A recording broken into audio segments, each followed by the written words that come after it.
Hello guys, so ito nga pala yung bagong bili nating visor. Itong nakikita nyo sa harap, polymer yata siya. Ano ba?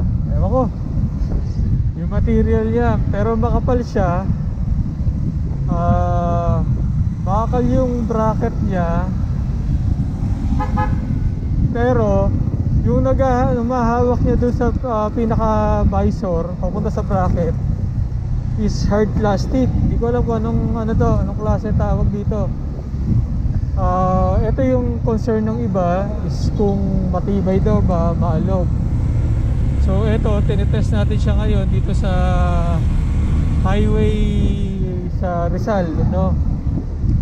So at the speed of 30, tignan nyo kung maalog ba siya para sa inyo or what, stable ba siya.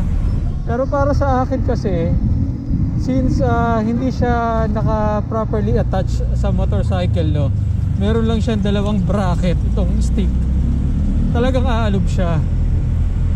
Same sa mga ano natin, top box, maalog yan kasi nakalawit lang siya, nakahang.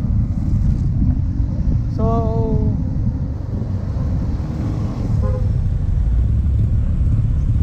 teka lang ha. So ang tinitignan na lang natin is kung tolerable ba yung alog niya. So para sa akin, sa speed na 40, tolerable siya. Kahit na sabihin mo plastic yung hawakan niya. So nabili ko nga pala to guys sa online sa Shopee.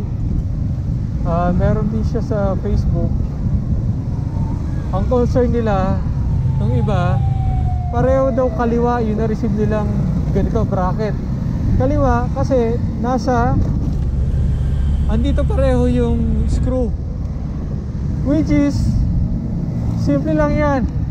Ganito lang gagawin mo para maikabit mo siya sa kanan. Panoorin nyo to.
Okay.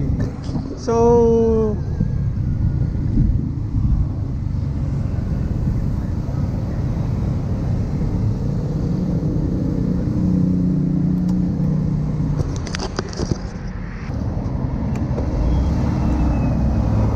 hello guys, so we are back, no? Pasensya na, nalobat tayo. Okay. So as I was saying yata kanina, mas magiging stable to kung ito, papasok mo all the way here up to the end. Kaya lang, bababa yung visor mo. Ito, siguro ang ibababa niya is mga ano,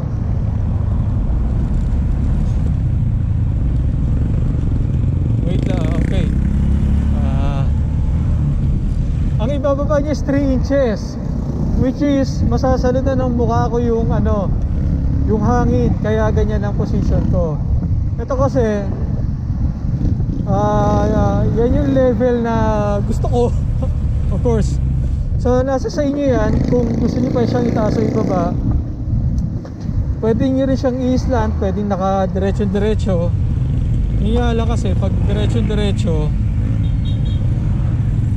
salo-salo ng visor yung hangin. So mas maganda kung medyo naka-slant ng konti para medyo ano, binabato niya yung hangin pataas, hindi niya nilalabanan, no? So hindi masyado maapektuhan yung speed natin, yung takbo natin. Kasi ramdam minsan pag nabablock yung hangin ang bagal ng takbo, ang bagal ng buwelo. Lalo na pag maulan, malakas ang hangin, yan, ramdam na ramdam yan. So ayun, so overall review natin, okay siya. Para sa akin matibay siya. Tolerable yung alog niya.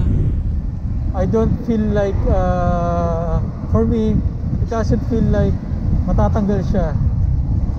So goods sa goods. Makikita nyo to sa Shopee, visor. Tignan nyo yung shape niya. Hindi ko maalala yung name ng seller pero taga-tagig yung seller. I'll give him a 5-star for this. Yun lamang po. Okay, just drive safely guys. Thank you for watching.